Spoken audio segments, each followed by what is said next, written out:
Bonjour et bienvenue dans ce nouvel épisode d'Instant Critique, un épisode un peu particulier puisque on va nommer ça Instant Crossover. Chaque journée va nous permettre d'inviter une personne à nous parler d'un film, et puis là on va commencer avec de l'actualité puisqu'on parle de Zulu, et c'est Wild Gunslinger de Podsac qui va nous en parler, et je laisse se présenter.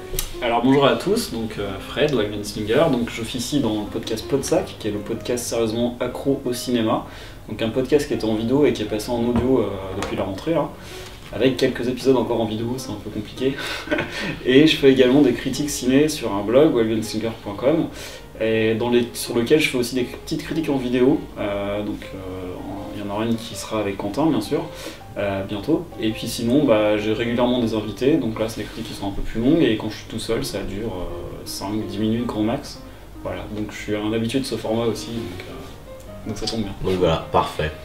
Et puis tout de suite on va commencer la critique de Zulu. Kids going buzzing around Kailita. The medical examiner found traces of ephedrine in her bloodstream. I'm looking for a guy named Stan. Drug dealing, robbery with violence. Never heard of him? Look, all star, let me put it. On test police. Alors donc Zulu, un film français réalisé par Jérôme Salle. Donc Jérôme Salle, habitué des films policiers, puisqu'il a fait Anthony Zimmer, The Tourist, et puis les deux Largo Winch.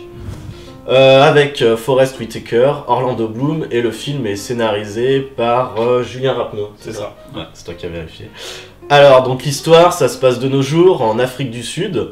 Deux policiers, un noir, un blanc, joués par Whitaker et Orlando Bloom, doivent enquêter sur le meurtre d'une fillette, d'une adolescente, fille d'un rugbyman. Voilà, et une enquête qui va forcément prendre plus d'ampleur qu'il ne l'avait prévu. Alors, qu'est-ce que tu as pensé globalement de l'histoire, du scénario? Alors c'est là que ça pêche un peu pour moi, c'est-à-dire que globalement j'ai trouvé que, alors je veux dire tout de suite que j'ai apprécié le film, j'ai passé un bon moment, mais j'ai des petites réserves sur le scénario dans le sens où je trouve que ça manque d'ampleur. En fait ça touche un sujet qui est intéressant, qui est d'ailleurs spoilé dans la bande-annonce, parce qu'en fait ce qu'on voit dans la bande-annonce, j'ai revu pour vérifier, on voit quelque chose qui est dévoilé à la moitié ou aux 2/3 du film. Ouais. Ce qui est totalement absurde. Et du coup qui est aussi un peu mensonger, parce que quand on voit la bande-annonce, on peut penser que ça va traiter de ce sujet directement, alors que non, c'est quelque chose qu'on découvre au fur et à mesure de l'enquête. Au fur et à mesure du film. Voilà, et quand on le découvre justement, moi je pensais que le scénario allait prendre plus d'ampleur, que l'histoire allait vraiment se tourner là-dessus, et qu'on allait découvrir des choses, une horreur pas possible. D'ailleurs on a vu une nana d'une association qui nous parlait de romans de... Oui, du roman. Enfin, on a vu, le film était présenté par Quai du Polar. Voilà, Quai du Polar, ça que je cherchais, tu m'aides. Et qui nous disait dans la présentation que les enquêteurs allaient découvrir l'horreur. Et donc moi je m'attendais à ce qu'il y ait vraiment quelque chose là-dessus qui aille très loin. Alors qu'en fait ça reste effleuré pour moi. Voilà. Et c'est tout le problème de ce scénario, c'est qu'on effleure quelque chose et que, comme s'ils avaient fait des coupes, alors c'est tiré d'un roman, donc du coup peut-être que le roman est plus, moi je l'ai pas lu, je crois que tu l'as pas lu non plus. Plus complet, ouais. Voilà, donc on peut penser que le roman est plus complet et que c'est plus dense à ce niveau-là, et pour moi il manque peut-être quelque chose là-dessus. Voilà, donc c'est là que j'ai un petit manque et que ça m'a un peu gêné. Je sais pas ce que t'en penses, Blair. Voilà, Blair pour cette critique. Mais voilà, c'est ça qui m'a un peu gêné, un peu déçu. Mais globalement j'ai quand même passé un bon moment. Voilà. Pareil que toi, plutôt un bon moment, quoi. Le film reste intéressant, mais j'ai exactement les mêmes réticences à dire. Il y a beaucoup de choses qui sont très effleurées dans le film, même au niveau du passé des personnages, on y reviendra peut-être un petit peu après.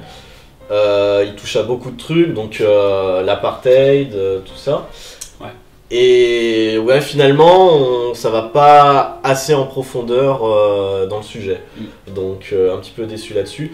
Puis aussi, j'ai trouvé le scénario très nébuleux, parce que déjà au sortir de la salle, on n'avait pas vraiment compris qui étaient les... À 3, on avait des interrogations différentes tous les trois.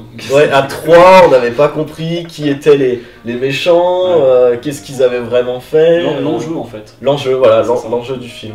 Donc voilà, il y a un souci de clarté à ce niveau-là, ce qui est un peu dommage. Mais comme toi, le film reste relativement plaisant à regarder. Enfin, c'est un bon divertissement, mais c'est dommage qu'il n'ait pas plus exploité ce côté scénaristique. Ouais. Mais si on réfléchit un peu, parce que j'ai repensé un peu à la réflexion, je trouve que les deux Largo Winch ont plus ou moins un peu ce même défaut. C'est-à-dire que j'ai trouvé que c'était des films qui étaient... Je les ai jamais vus en Tu fait. les as jamais vus? Alors, je trouve que c'est des films qui sont... Alors je dirais pas jusqu'à dire bons, mais qui sont sympathiques, qui sont corrects, qui sont bons dans le sens de technique pour la réalisation, parce qu'on est bien pris dedans, c'est bien sympa à suivre, les personnages sont bons, mais le scénario est pas... Voilà, c'est un peu lisse, ça va pas bien loin, et je retrouve ce même défaut. Alors, de là à dire que c'est le scénariste, que c'est le même scénariste, que c'est Julien Ouais, c'est toujours le même scénariste. Ouais, je crois bien, sauf erreur de ma part.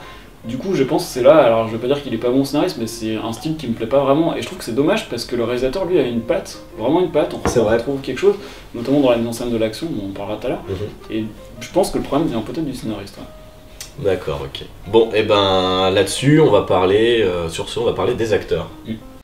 He called me a mess. And what did you say? I lied.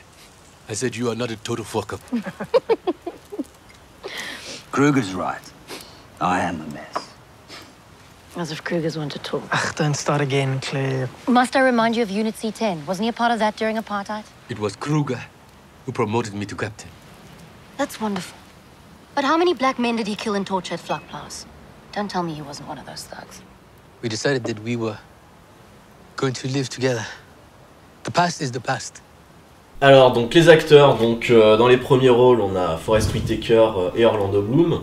Orlando Bloom, t'es sûr? Je crois bien que c'était Orlando Bloom qu'on a vu. C'était pas Legolas. Et donc, bon, déjà, Forest Whitaker, pas grand chose à redire, très bon. Comme d'hab, j'ai envie de dire, Ouais, c'est comme enfin, d'habitude. assez, non, très très bon. Alors, du coup, on va parler un peu en même temps de son personnage. Moi, il y a des trucs, parce que le personnage a un trauma, et il y a des trucs que j'ai trouvé pas forcément utiles. Les séquences de flashback qu'on nous montre, donc on sait qu'il a vécu l'apartheid assez difficilement, et donc il a vécu des événements particuliers liés à ça. Mais ouais, les flashbacks qu'on nous montre, je les ai pas trouvés forcément utiles. On avait déjà saisi ce genre de choses dans les dialogues, plus en amont du film. Et ouais, alors je pense, le problème c'est qu'on peut pas vraiment spoiler, mais oui. Je pense savoir à quelle scène tu fais référence, mais je pense qu'elle est quand même utile parce qu'il y a un jeu avec un personnage, le personnage de la stripteaseuse, enfin pas une stripteaseuse, la danseuse dans le bar, ouais, c'est ça, qui d'ailleurs apparaît 2 fois, et la deuxième scène, j'ai pas compris l'utilité de la scène, puisqu'en fait c'est une... Mais c'est ça, ouais. Pour expliquer, c'est un personnage qui il se rend dans un bar pour enquêter, parce que un des suspects est passé par là, si je me souviens, et donc il interroge cette femme, qui va lui donner donc une piste. Et en fait, on voit bien qu'il est aussi attiré par elle, qu'il la trouve jolie, parce qu'on voit bien sa tête quand c'est la première fois qu'il la voit, ce que je comprends tout à fait. Et du coup, il parle avec elle, d'ailleurs, elle lui fait des avances. On voit qu'il répond pas aux avances, mais on comprend pas pourquoi. Enfin, moi, je me suis demandé pourquoi. Après, ça serait expliqué justement dans cette scène-là. Et je pense que justement, tout son rapport avec les femmes, son rapport aussi avec la mère, il a un rapport un peu bizarre, enfin pas bizarre, mais ouais, oui. assez... il est quand même très proche de sa assez mère. Lié, ouais. Voilà, et je pense que c'est ça qui explique, c'est le problème qu'elle a eu, le traumatisme, donc c'est mais moi, qui explique ça. Comme on parlait tout à l'heure, justement, je trouve que c'est quelque chose qui est effleuré dans le film, en fait, contre, et qui du coup était pas forcément nécessaire à l'intrigue en elle-même. Ouais, mais je pense que dans le roman, ça doit être important. Et sans doute, ouais, mais comme on parlait du scénario, tu vois, il y a peut-être des choix qui ont été faits de garder tel ou tel truc, et du coup, là, dans le film en lui-même, c'est putain de carpette, là. Bah, c'est intriguant, c'est vrai, mais et puis on n'a pas forcément toutes les réponses, mais parce que notamment par rapport à ce personnage de la stripteaseuse, c'est très bizarre. La deuxième scène, je me demande à quoi elle sert. On voit qu'il retourne la voir, elle le voit, et puis après on le voit plus. À quoi voilà, ça ouais, en finale. On a pas bien compris, ouais. Juste pour montrer sa frustration, peut-être, mais moi je sais pas. C'est un peu, ouais. Mais voilà. Et puis donc, Orlando Bloom, donc on ne reconnaît pas dans le film. Alors, moi j'ai beaucoup aimé le personnage en lui-même. Orlando Bloom le joue plutôt bien. Après, le fait d'avoir choisi Orlando Bloom, il y a quand même un problème parce que, je sais pas, le personnage est censé avoir quoi, la quarantaine bien passée. Ouais, ils le disent pas vraiment. Ils le disent pas vraiment, mais bon, tu vois son ex-femme qui est remariée avec un gars qui a au moins 50 ans. Donc tu te dis qu'il a un gamin qui est plus qu'ado, qui doit avoir 16, 17, 18, on sait pas. Ouais, à peu près ça, c'est dur. Et je sais pas, avoir Orlando Bloom comme ça. Il a 35 ans, Orlando Bloom, non? qu'il doit Bah. il doit être en 79, je crois. Peut-être, mais ouais, ça doit lui faire 35. Mais en plus, après, il a cette image de jeune premier. Et du coup, je trouve que ça colle pas forcément avec le personnage. En plus, dans la bande-annonce, quand on voit la bande-annonce, on a un peu ce côté Forest Whitaker qui va jouer le flic aguerri et Orlando Bloom qui va être un peu le jeune chien fou. Voilà, un peu comme pouvait être le duo Morgan Freeman-Brad Pitt sur Seven. Ouais, tout à fait. Et en fait, c'est pas du tout ça. Mais voilà, le choix d'Orlando Bloom est plutôt bizarre. Même si, voilà, je trouve qu'il change vraiment de registre. Il essaie de composer quelque chose où on n'a pas du tout l'habitude de le voir. Ouais, quoi. ouais. C'est pas dégueulasse, comme je disais. Non. Bah, alors moi je l'ai trouvé vraiment très bon, il m'a surpris. Ouais. Alors déjà parce qu'à la bande-annonce, quand j'ai vu la bande-annonce, à chaque fois je ne l'ai pas reconnu. En fait, quand je dis à chaque fois, c'est qu'à chaque fois je voyais le nom à la fin et quand je revoyais la bande-annonce, j'oubliais que c'était Orlando Bloom. Je disais ah merde, c'est Orlando Bloom. Donc il est vraiment, on dirait que d'ailleurs tu m'as dit pendant le film qu'il avait vieilli. En Oui, fait, je trouve. Je sais pas si c'est lui qui a vieilli ou s'ils l'ont vieilli par le maquillage, par la petite moustache, enfin ils l'ont fait. Ouais. Voilà. Par contre, ce qui va pas, c'est que c'est un personnage qui est censé être déprimé, il est censé picoler pas mal, prendre de la drogue, faire la fête tout le temps. Quasi suicidaire en fait, Voilà. par son... Voilà. Et le mec qui vit comme ça, est-ce qu'il aurait un corps comme ça? Parce qu'on le voit au début du C'est film, vrai. la première scène qu'on voit, on le voit à poil. Il est hyper sec, hyper bien foutu, musclé, on sent que c'est le mec entretenu, ça colle pas. Ça me fait penser un peu au personnage de... j'ai oublié le nom, là, Hank Moody dans la série Californication. Oui, c'est vrai. Que j'adore, hein, la série, et qui est géniale, mais alors le personnage, enfin voilà, ça colle pas avec son mode de vie. C'est vrai, ouais. C'est un peu le même truc. Voilà, après, par contre, je l'ai trouvé très très bon, mais vraiment très bon. Sa voix rauque, l'accent qu'il a pris, parce qu'ils prennent tous les deux un accent sud-américain. Oui, parce que sud-africain, ouais, ils ont tous l'accent. Et avec, de temps en temps, il y a des mots, ils parlent en sud-africain pur. Bah, je crois qu'ils ont passé un mois avant sur les lieux pour justement se familiariser avec le langage et apprendre un peu. Et bah, c'est réussi parce qu'on y croit, quoi. Et bah, c'est toute la force de Forest Whitaker, à chaque fois qu'il joue un personnage, moi j'y crois toujours à fond, quoi. J'ai pas l'impression de voir Forest Whitaker. Là, ce qui est bien, c'est que là j'ai pas l'impression de voir Orlando Bloom, j'ai vraiment l'impression de voir un personnage, voilà, avec des petites réserves comme tu dis sur l'âge et sur son aspect réserve physique. quand même. Voilà, mais je le trouve quand même très bon, un bon rôle de composition, vraiment bien. Ok, et ben on va enchaîner sur la suite et on va parler de la réalisation. Is this vehicle yours? Belongs to the company. Are you the owner, Mr. De Beer? Yes, I am. Why? Do you use it often? We use it for our rounds. I asked you why. And I'm asking you to change your tone of voice. This is a security agency, not a tourist information center. I'm investigating a car accident. A 4x4 like yours was involved in a hit and run. I'm the only one who uses it. Alors, eh ben, on va attaquer la réalisation, donc c'était un des trucs qui t'avait le plus plu a priori. Donc du coup, bah, je te laisse attaquer. Ouais, alors bah, vraiment, moi, c'est ce que je trouve que Jérôme Salle est un réalisateur français qui est surprenant dans le sens où il sait mettre en scène l'action, ce qui est quand même assez rare dans le cinéma français parce qu'il n'y en a pas beaucoup qui se frottent à ça. Par l'écurie Besson. Ouais, bah, et encore. Et encore. Avec plus ou moins de réussite. Voilà. Et donc, du coup, je trouve qu'il met très bien en scène ça. C'était le cas dans les films de Largo Winch. Et la tension également. Et je trouve que le film est très tendu tout le long. C'est l'aspect qui m'a le plus plu, c'est-à-dire que c'est rythmé et c'est tendu. Alors, rythmé, ça démarre un peu lentement. Mais une fois que c'est parti, par contre, dès la scène de la plage, j'ai trouvé que c'était très très très réussi à ce niveau-là. Très nerveux, ouais. Voilà, très nerveux. Le seul problème que je trouve, c'est que je pense qu'il a voulu recréer une ambiance parce que j'ai lu un truc où il disait qu'en fait il voulait que l'Afrique du Sud soit un personnage à part entière. Ouais. Et du coup, c'est vrai qu'on se sent bien dans C'est l'atmosphère. à peu près réussi. Voilà. Mais le seul problème, c'est qu'en laissant, et il voulait aussi que sa caméra soit naturelle en fait, que tous les plans soient naturels. Le seul problème, c'est qu'en lui donnant autant de liberté au rendu, eh ben, il y a des petits trucs on s'attache pas à certains détails. Par exemple, il y a une scène dans laquelle, tant pis, je vais spoiler un peu, mais dans laquelle Forest Whitaker se fait transpercer l'oreille. Ouais. Et alors ça m'a gêné tout le reste du film parce qu'il se fait transpercer l'oreille et tout le reste du film, on verra jamais de blessure. Ouais, il a même pas un pansement. Voilà, rien, il se fait pas soigner, rien du tout. Comme si de rien n'était. Ouais. Et ça, moi, ça m'a gêné tout le film. C'est peut-être un détail. Je me suis même demandé s'il n'y avait pas un flashback que j'avais raté.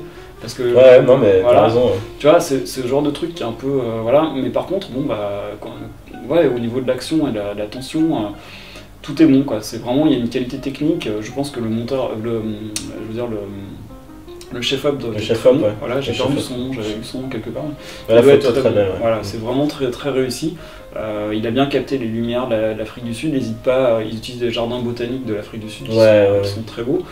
Voilà, il n'hésite pas à utiliser la beauté donc, du pays et en même temps que la violence qui est bien retranscrite. C'est ce que j'ai noté, moi j'ai trouvé qu'il y avait un beau contraste entre la beauté du pays, les paysages, les plages et tout, et puis la violence de l'histoire et du contexte. Ouais. Après moi, sur le rythme, alors je le trouve ultra efficace dans toutes les scènes de tension, les scènes d'action et tout. Et c'est vrai que par contre, tu as des phases un peu plus d'enquête où il navigue un peu dans l'Afrique du Sud, voilà, à la recherche d'indices, tout ça. Ça aurait peut-être eu le mérite de plus se poser un peu plus, mais comme tu le dis, pour peut-être capter plus de détails, de beaux paysages. Des fois, la caméra colle tellement à ces personnages et les suit, voilà, que ouais, on aimerait bien s'arrêter un peu dans les jardins botaniques, contempler un peu plus. On s'arrête, il y a un cadavre qui est posé. Donc voilà, c'est la petite réserve que j'aurais. Mais après, il y a une grande maîtrise, et puis surtout pour les scènes d'action, comme tu dis. La première, mais sur la plage, justement, bon ben. Elle est très bien. Elle est vraiment. Et puis elle souffle parce que, comme tu dis, le film démarre plutôt lentement, avec en fait on a que de l'exposition tout du long, même si on sait qu'il y a ce cadavre et qu'il faut qu'ils enquêtent dessus, machin. On est encore dans la phase d'exposition où on voit son collègue, machin, on voit eux, le duo, quel genre de relation ils ont, voilà. Et là, ouais, ça part d'un coup, et on est aussi surpris que les personnages. D'ailleurs, je crois que je te l'ai dit pendant le film. Mais je crois qu'on était tous les trois. Je regardais à gauche, à droite, waouh! Moi aussi, je regardais à ma droite parce qu'à droite, il y avait une charmante jeune dame qui me tapait avec son pied et qui ronflait. Voilà. Ouais, on n'a pas eu une très bonne séance pourtant pour apprécier le film. Donc, non mais voilà, très bon point sur la réalisation. Mais bon, toi t'avais vu Largo Winch, tu disais que déjà j'avais noté des grandes qualités au niveau technique en fait. Au niveau de la réalisation, je trouvais qu'il maîtrisait vraiment bien son truc. Je pensais que ça en était peut-être des acteurs aussi, parce qu'à chaque fois il a un bon casting, parce que Thomas Sisley est très bon. C'est vrai que Thomas Sisley il est vraiment surprenant, et il est physique, et là pareil quoi, Orlando Bloom et Whittaker, habitué d'un peu tous ces genres-là, voilà. Et les plans de fin sont, sans spoiler, la marche dans le désert. Je trouve ça magnifique. Ouais, alors sauf que au niveau de si c'est beau visuellement, mais alors après au niveau de l'histoire. Ah oui non, je parle vraiment visuellement. Ouais, visuellement, parce que ça m'a un peu gêné au niveau que ça se finisse. D'accord, bon, on va pas trop spoiler non plus. Laissera aux gens le soin d'aller voir le film. Et puis du coup on va passer à la conclusion. Donc est-ce qu'on le recommande ou pas? Ons weet Stan is een dik dealer. Ik heb hem ons gezien, man. Ons ken niet, hij fucking varkie. There's been a murder. Ons moet met hom praat. Dat je ons stalen, mijn bro. Don't move! Os! Julle varkie is van stoel.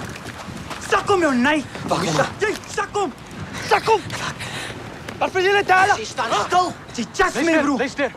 We are looking into the murder of a young girl in the botanical gardens. Nothing more. We want nothing here. Wat wil julle daar, man? Kom down. Hey, kaffe. Is bang mee, bro? Huh? Moenie bang is nie. Luister. Moenie kak saam mee praat nie, man. Ons is polisie. Look je aan op, man. Don't be stupid. Ik heb jou gezien, je moet jou gefriet houden. Alors, donc la conclusion, donc est-ce que tu as plutôt aimé le film? Alors je dirais moi que j'ai aimé le film, j'ai apprécié, j'ai passé un bon moment, avec des réserves comme on l'a évoqué au début.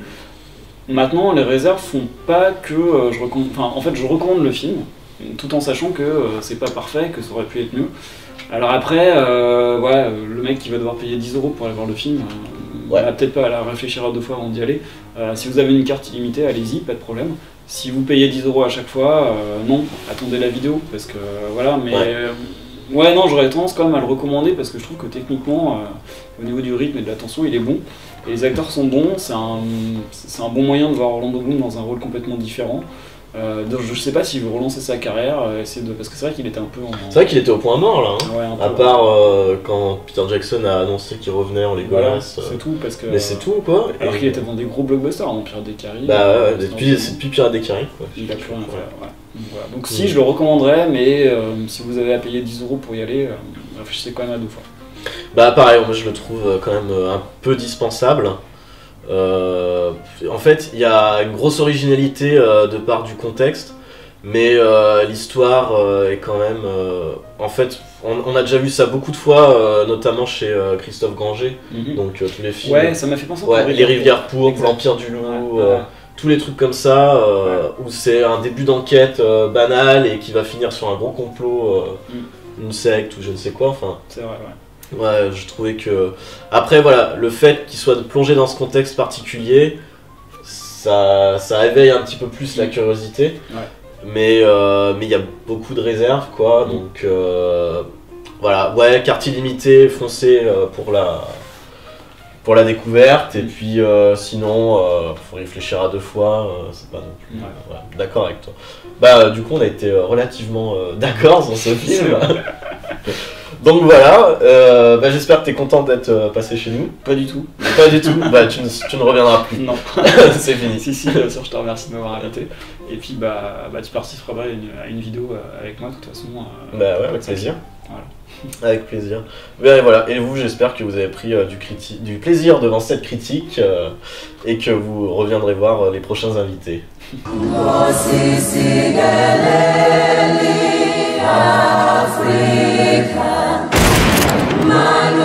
If you want to make peace with your enemies, then you work with your enemies, and they become your partners.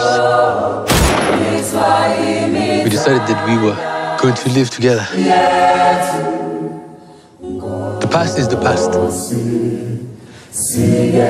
Some things aren't easy to forgive.